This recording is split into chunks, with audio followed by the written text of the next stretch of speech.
Welcome to Redefining Balance for Working Moms podcast, where we believe life balance is possible. Yes, even for you. You might just have to redefine what it looks like for yourself. I'm your host, fellow working mom, and founder of Your Life Rocks, Jenny Stemmerman. Each week, I'll bring you practical, real-life tips to help you focus on the things that matter most in life and be the best version of yourself in every area that God has called you to. Ready to redefine what balance looks like for you and your life? Let's go.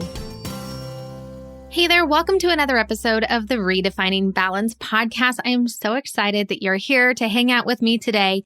And joining us today is Charissa Quade, and she is on a mission to help busy women like us handle our money in a way that honors God, builds up our families, and allows us to really give back to our communities. Now, regardless of what you have for your money goals as you approach this new year, I know the information that Chris is going to share with you today is really going to help you because we're going to talk about budgeting and kind of the practical aspect of managing money in a simple way that is far less stressful. You guys, I am not someone who loves budgeting. I am really not someone who likes doing things like expense reports. And in talking with Charissa, I really found out some of the emotional ties that cause some of those feelings for me. And so I know you're going to love kind of getting a glimpse of that and how you can really take a deeper look at your emotional connections around money and what you can do to overcome those by including God in the whole entire process. Now, you're going to hear Charissa share her story about how she paid off almost $80,000 in debt, how she's been able to save a ton of money, and now she helps other women do exactly the same with a big focus on the emotional aspect of it, not letting money be something that is stressful or scary or anything like that. Now, one of the things that I have done to help me move forward in my finances is I have created a new SOP, a standard operating practice, into my weekly planning where I'm just reviewing our spending for the week to make sure it is on track with the intentional plan that we set forward as a family for the month. Now, this used to be a monthly SOP, something that I did every single month. And honestly, it was getting so overwhelming. I did not want to do it. And so I had to kind of ask myself some questions and think, what would I do differently? Like, how do I want to be more successful in this area? And for me, that looked like making it a smaller task. So now it's a weekly SOP, something that I include in my weekly planning. And I can easily add it right inside of the Your Life Rocks app onto my weekly planning checklist. Now, this is a totally free resource available to you. If you don't yet have the Your Life Rocks app, go ahead and download it from the App Store. We will link to it down below, or you can go to yourliferocks.com/Google or yourliferocks.com/Apple, depending on the kind of mobile device that you use. Now, inside the app, you're going to have a free course for weekly success planning in addition to this planning tool. Plus, you'll have our quarterly lifestyle guides, which the winter edition is coming out so soon, like this week. So you're not going to want to miss that. Plus a ton of other resources available to you there. Now, without further ado, let me get into my interview with Charissa.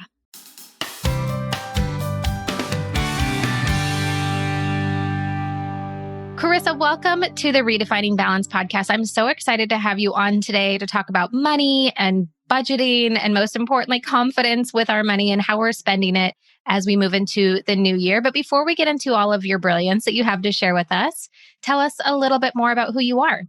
Well, thank you, Jenny. It's such an honor to be here. And I live in Phoenix, Arizona with my husband, and I just love helping women, empower them to handle money in ways that honor God, that build up their families, and that allow them to stand in the gap in their communities. I love that. I love that. And how did you get into this whole thing of helping women with money? Because, you know, there's a lot of things that us as women need help with. And finances is definitely not one of those areas of life that I am naturally geared towards or even love to do or to talk about. So what kind of got you started in wanting to do this? No, I totally understand that. In fact, that's kind of where I started. I had this moment right there in next to the chocolate chips and the flour in the grocery store. And I was really struggling to keep back tears because I counted up my groceries and realized I was going to overspend again. And I was so frustrated because, you know, I'm married, I'm an adult. Why couldn't I make this work? I felt like such a failure because all things money and budgeting, they totally made me panic. And I didn't know what to do or even where to start. And so I mentioned as I got married, we both brought debt into our marriage, and I was the sole provider. I was putting my husband through school. And so we had my car loan, his student loans, his credit card, and it fell upon me to provide for our family as I was putting my husband through school.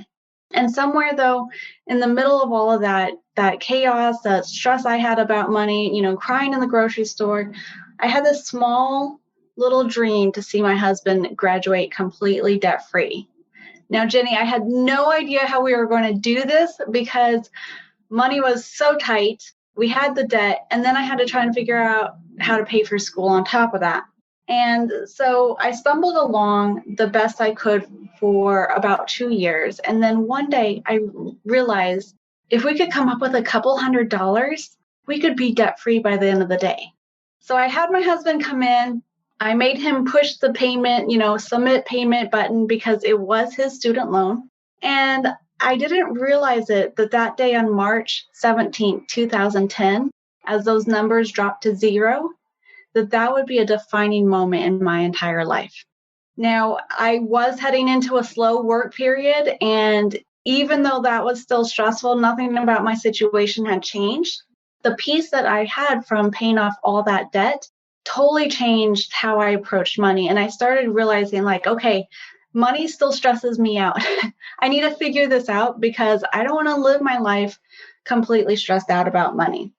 And so I started diving into what the Bible said about handling finances. That's how I run my life. So I figured I need to run my money by that too. Absolutely.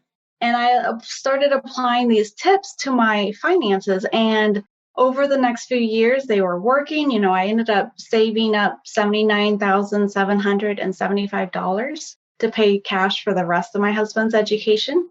But here's what really happened is friends and family were like, Charissa, how did you pay off the debt? How are you paying for school? Can you help me?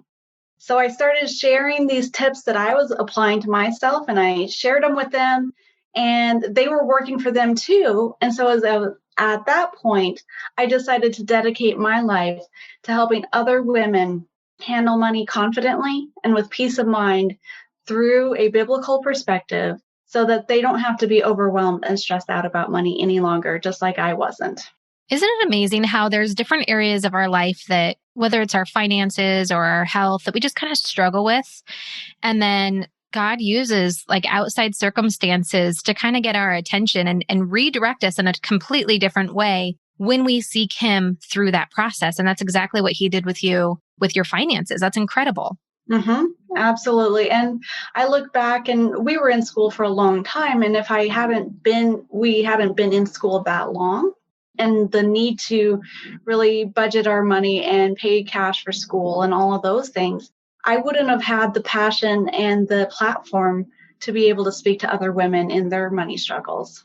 Yeah, absolutely. Absolutely. So you kind of mentioned that you were the sole income earner at that time. Is that still the case for you guys? No, it's been kind of different in the last couple of years. My husband did graduate. He is working. I was working. I had dropped down to part-time. And then with COVID, then I've switched to my online business completely. I'm not working out in the community any longer. So with trying to balance all of that and a marriage and everything else that life has, what does balance look like for you?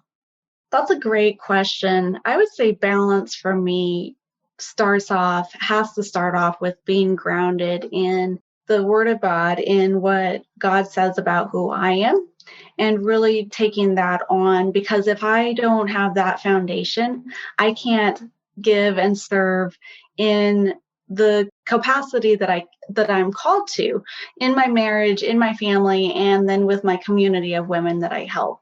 So that has to be the first thing. But then I also, balance for me looks like a lot of financial too, just living below our means, having money to save, being able to do the things that we want to do, but maybe I'm saving up for it. I'm not doing it right now when I don't have the money for it. And so that's really a good balance for me. I love that. And this is why I love having guests like you on this show that really can speak into the lives of all of the women listening to this podcast on how they can really grow in the different areas of their life when they put biblical principles as part of it. Because I truly believe that God brings the right people alongside of us to share their gifts and their talents with us in order to help us grow. And that's exactly what he's doing with you with your finances. I mean, it's incredible to be paying off almost $80,000 in debt. I love that you had your husband come in and push the payoff button. I know sometimes, as I spent years being the sole provider for our family, and my husband was a stay-at-home dad. And, he, at that time, in that season of life, he was doing the finances and kind of everything. But we have to find little ways that we're able to share those life moments or share some of the responsibility of different areas with our spouse. So I love that you kind of brought him in to do that. Now, when you're talking about kind of this intentional plan that you put together and now you're helping other people put together, are you referring to like a budget? Is that the primary source that you're talking about with an intentional plan? I love that you say that. An intentional plan is really it is a budget, but it's a tool. And so I know a lot of people are like, oh my gosh, budgeting. Yes, that's me. Right? Well, you're in good company, because here's what I thought budgeting was. I thought it was, coming home after shopping, taking my receipts and putting them on my desk until it was this huge pile of crumpled, faded, white receipts that I'd have to spend all day Saturday trying to decipher those numbers and trying to figure out where the heck my money had gone for who knows how long. And it was so stressful. It was so, my husband stayed away. I was in tears, but I just felt like a budget meant that I was failing with money. And like it was this neon sign, you're failing with money. But here's what I learned. I didn't have a plan to follow. My money was out of control and I was completely stressed out and worried all the time. And so if money is stressful for you or for those listening, I understand. But here's what I learned. A budget is simply a plan for your money ahead of time. You're in control and you get to decide what's important to you and how much you want to spend and where you want to spend it. And that's where the intentional plan comes in, is you deciding, okay, this is my income. These are my expenses. This is what I want to spend my money on, and setting up that plan ahead of time before the month begins. That's so valuable, because I think sometimes I'm really good at setting up a budget. I'm not very good at following a budget. And, I think part of it, as I was preparing for our conversation today, the title of what you wanted to come onto the show and kind of talk about was fear, like money fear into confidence. And I thought, do I really have a fear around money, or do I just not like the tedious task of budgeting? And, my career life, I've always hated expense reports and receipts. And like, I will do anything to get out of it. That's always been my negative feedback from my supervisors, is that I never get my expense reports in on time because I just don't like them. But then I had to ask myself, like, why do I identify in that way with money? Why don't I just be like, well, I can make a game of it. I like numbers. I like having goals. I like doing all of these other things, and that could transition to being intentional with money.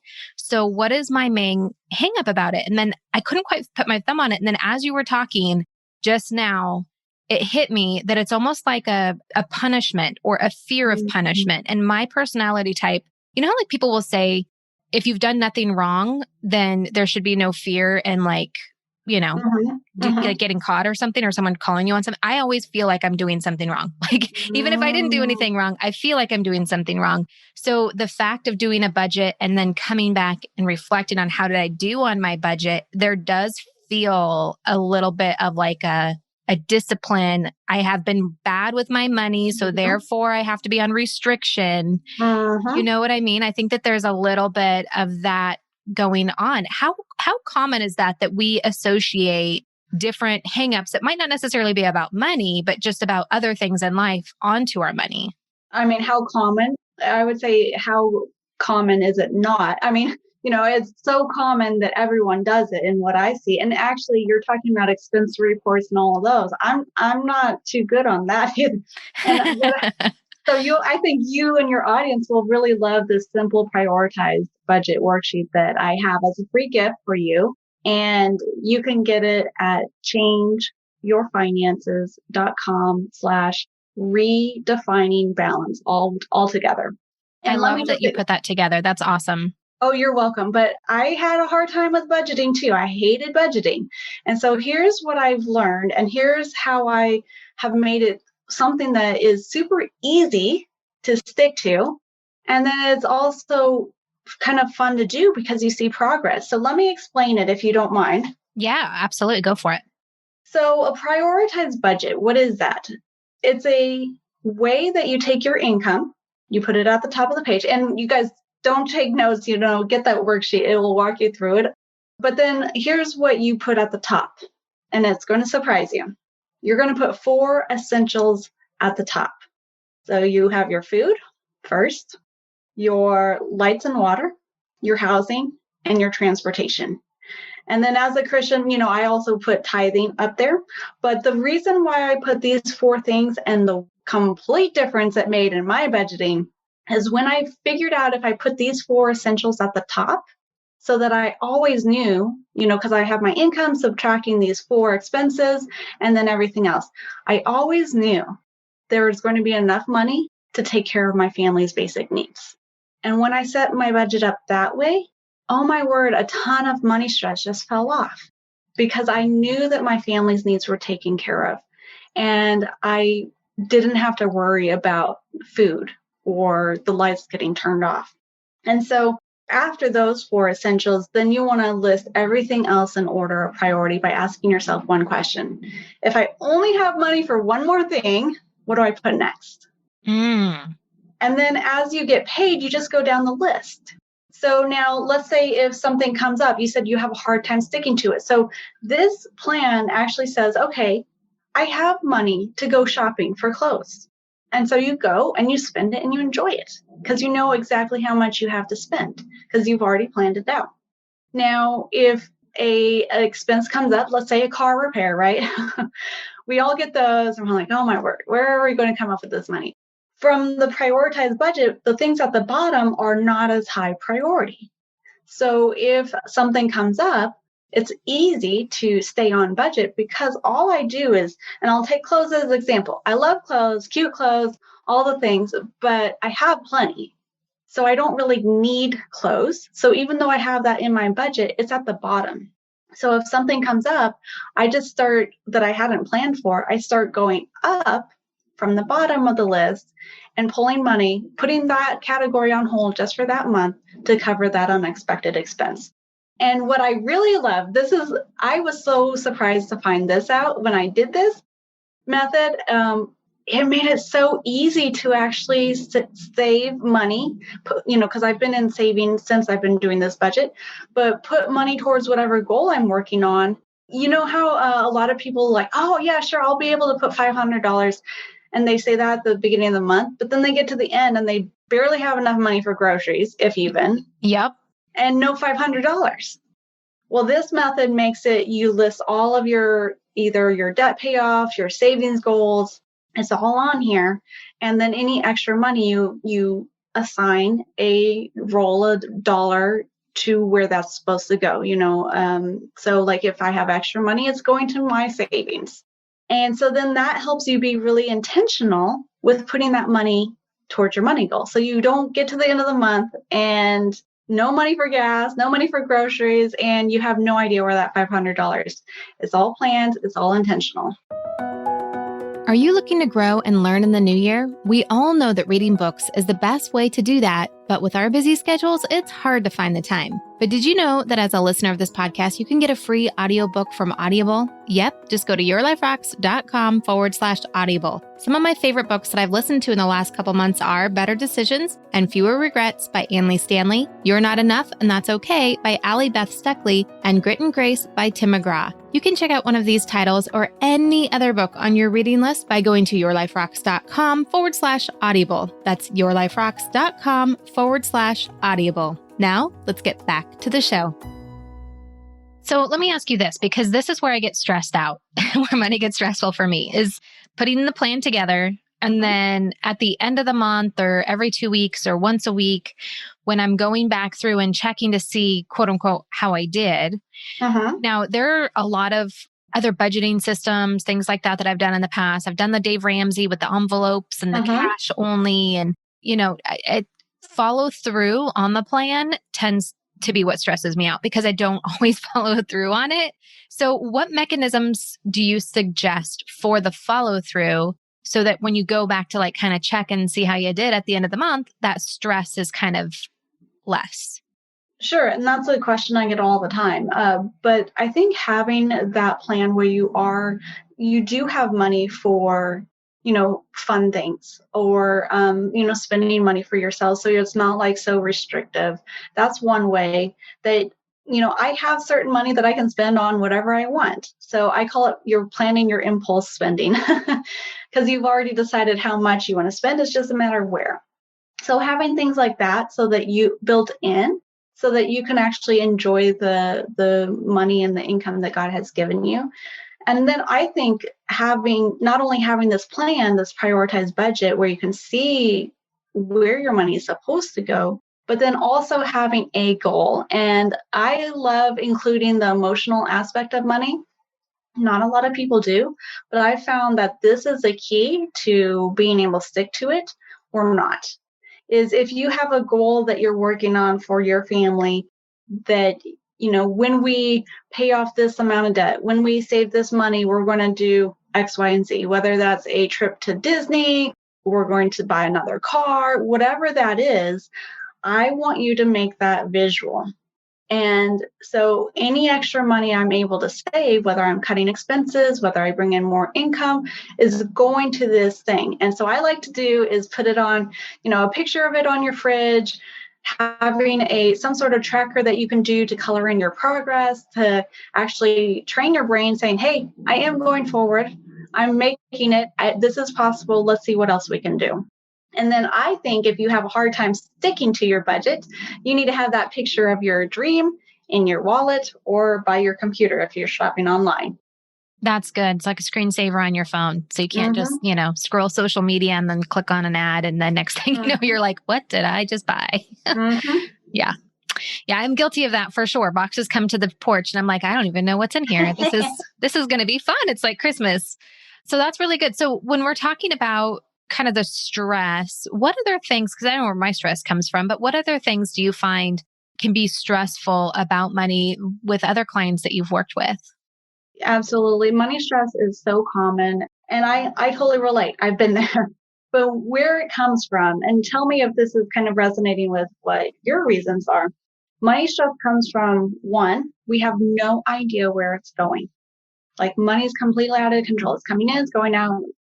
We're just scrambling to pay off this current bill, the current fire, So that's one way. Two, if you're not sure how to manage it, if you don't have a simple plan to follow, it feels overwhelming, it feels complicated, it feels stressful. Then another reason is money's stressful because you feel like you're not making any progress. You're stuck. So remember that $500 I said we're all going to put into savings or towards paying off debt at the beginning of the month, and then it's gone? Yeah. That's what's stressful, is you're not making any progress toward that, and you feel like you're spinning your wheels because you haven't been intentional with putting that extra money towards it. It's so interesting that you say that, because the other guests that we've interviewed this year and some of the other conversations we've had inside of our Life Balance membership really is about consistently setting the same goals and not achieving them, and how that can really have such an emotional toll, mental toll, when we start to build self-doubt and skepticism. And it really can lessen the effectiveness of setting any new goals, even if there are different goals, because we've proven to ourselves that we don't actually hit goals. So what's the point in even setting them? Exactly. And if you don't have that traction, that progress, this is what I found. This is so exciting to me, is when you're able to be intentional with your plan and you're able to actually see visually. So I like to color in a picture, that has spaces designated for certain money amounts based on my money goal, and this works for paying off debt, saving money. And so as I color it in, I see the white disappearing. And so as I'm looking at that picture that's half colored in, that's getting more colored in each month, it trains my brain to say, hey, I can do this. I am doing this. And then what that does, that gets you super motivated because like, okay, that white's disappearing. So there's less that I have to go to reach that goal than that when I started. And your brain starts figuring out ways like, okay, maybe I can cut some more expenses and put more money towards it faster. I have a super fun exercise if you want me to walk you through just an example of that. Or maybe you try and bring in some extra income by selling something or, working extra because you want to see that, you want to get that gratification of seeing that progress and reaching that goal. And the whole time you're retraining your brain saying, yes, yes, I can. So it's almost like a gamification Mm-hmm. of your budget and kind of a refocus of your energy around kind of the way that you think about it, the way that you approach it, the way you feel about it, like everything. Yes. That's awesome. That's awesome. I think that that's the biggest thing, right? When it comes to any kind of goal, whether it's finances or health or really anything, is just to really think about how you are attached to it and how you can set yourself up for success and the way that you think about it, feel Mm-hmm. about it, all of those different aspects. Yep. And if it's just about the numbers, we all know debt is stupid. It's so I true. mean, 19% on a credit card, we all know this is a dumb idea, right? So it's Definitely. not just about the numbers. It's all about what you said about the emotional, the setting yourself up for success, retraining your mind. It's all of that. And Yeah. that's what a lot of people miss. And I think so much of it goes back to our identity too. Like you said in the very beginning, you're a smart woman. You hold down a job. You're an adult. Like we should be able to figure this out. And I think there's a certain element that we all kind of feel with that. Like, why can't we get a hold of our finances? Why are we putting ourselves further in debt when we know these high Mm-hmm. percentages on credit cards, like that mathematically, like when you're spending $200 in a finance charge for a month, like that's ridiculous. Mm-hmm. But yet we still repeat these patterns that get ourselves into trouble. And I think that one of the biggest pieces that I know I've found in my own personal journey, and you mentioned in yours as well, is really seeking God and his Mm-hmm. wisdom in it. Because yeah, we are smart enough to understand it, but sometimes we need God's wisdom to intervene. So talk to us a little bit about what that looks like. Like, how do we bring God into our finances? Well, that's such a fantastic question. First of all, the Bible has well over 2,000 verses about money and finances, and even more than talking about heaven, which is interesting Wow. because I really feel like, money touches every part of our life, right? And God has given us blueprints and guidelines in his word that touch on money and touch on money with business, touch on money with our personal finances, with investing, with debt, all of these things. And so that's one thing to really is diving into what God says about money and actually applying it to your life. But the second thing is, I really firmly believe that God has given each of us a gift. And it's a gift that maybe we aren't using. And because I think a lot of times money struggles hold us back.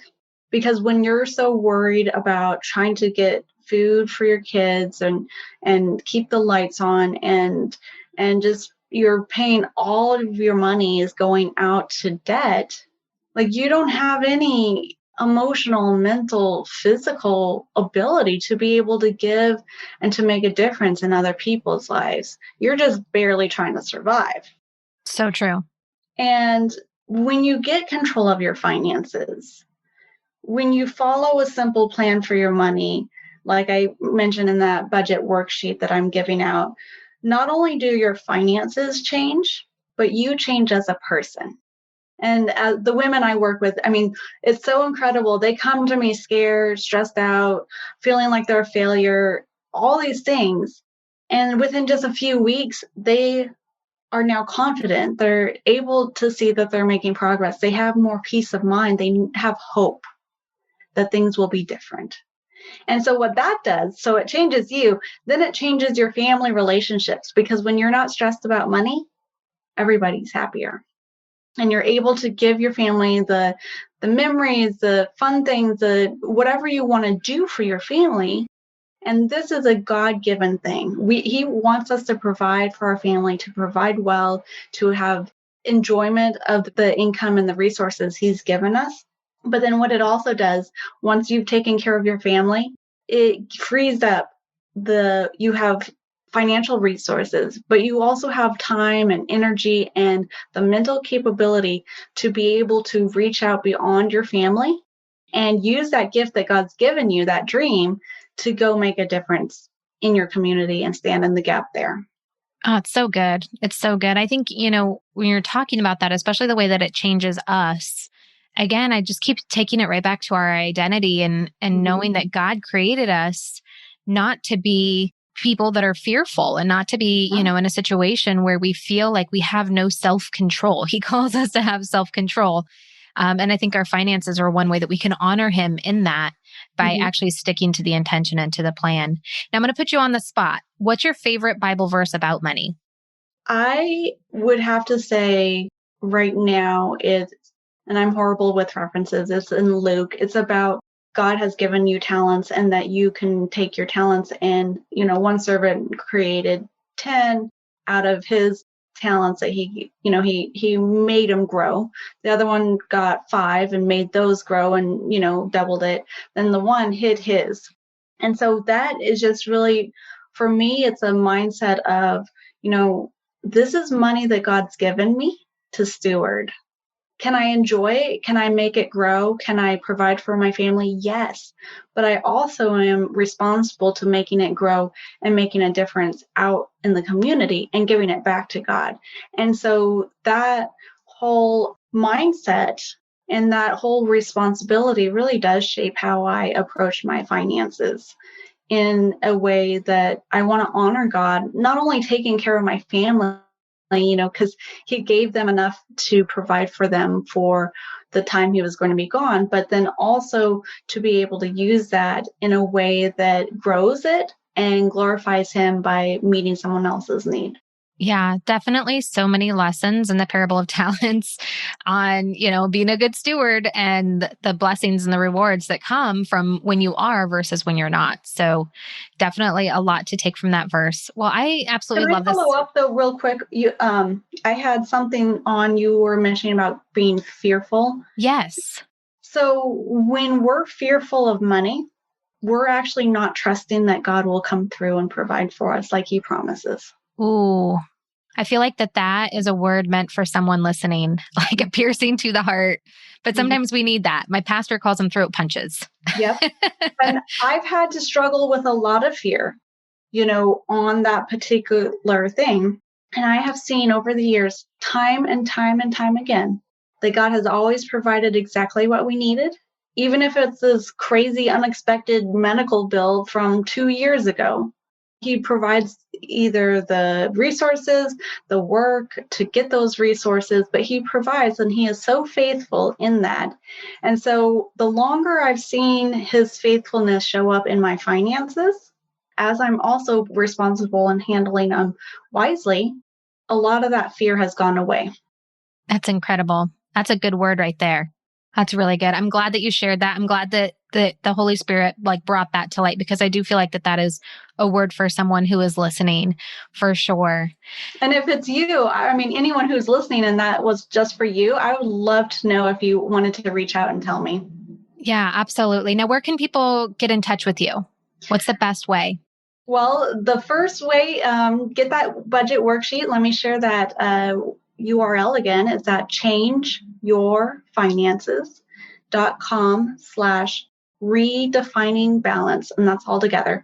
So that's one way to get in touch with me, but I'm at Change Your Finances. That's my website. I'm on Instagram and Facebook, also at Change Your Finances.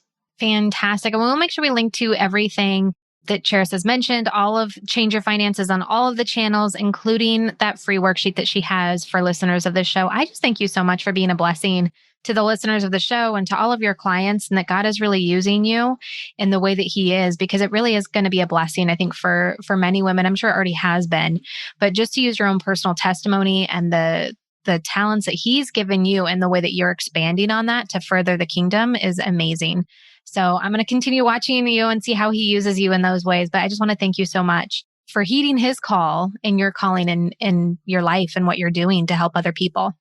Oh, thank you. That meant a lot to me to have you say all of that. And, I'm just so thrilled that I can use what was something that was a really stressful time for me, and that other people don't have to go through the same amount of stress, and that I have gone through all they need is just a simple plan. But can I tell you one last thing? Yeah, absolutely. So one of the proudest moments in my entire life, I'm sitting there in the crowded stands, air horns are blowing, people are cheering, and I'm watching my husband walk across that commencement stage in his cap and gown, completely debt-free. We had done it. I was so proud of us because we were able to pay off all our debt. We paid cash for the rest of his school. And along the way, I overcame the fear of money and was able to take back control of my finances just by following a simple plan and confidently reaching our money goals with a peace of mind. I was able to change my family's financial future. And if I can do it, you can too. You can start today. It's your choice. What a beautiful illustration of just really seeing the visual of the plan that you set and having it come into fruition in such a great way. What a great way. Thank you so much for sharing that, Charissa. And thank you so much for coming on the show. And like I said, we will link to everything, Charissa, that she mentioned and her website and all of the free resources that she has offered. And we hope to hear from you again soon. All right. Well, I'm here. I'm willing and able to help you guys anytime you need me. And if you guys want to reach out, I do respond directly to any DMs. So feel free to reach out. You're not alone. Hey, just because the episode's over doesn't mean we have to stop hanging out. Head on over to Instagram and follow me there. You can find me at your.life.rocks. Or if you're more of a Facebook kind of girl, join our community of working Christian moms just like you. You can search Your Life Rocks over on Facebook and connect with us there. And if you're ready to truly create lasting balance and get results in your life, maybe it's time for you to join Life Balance Membership. Download the Your Life Rocks app in iTunes or in Google Play. You can upgrade to the membership right inside the app. And if you're looking for more resources to help you create more balance, head on over to yourliferocks.com.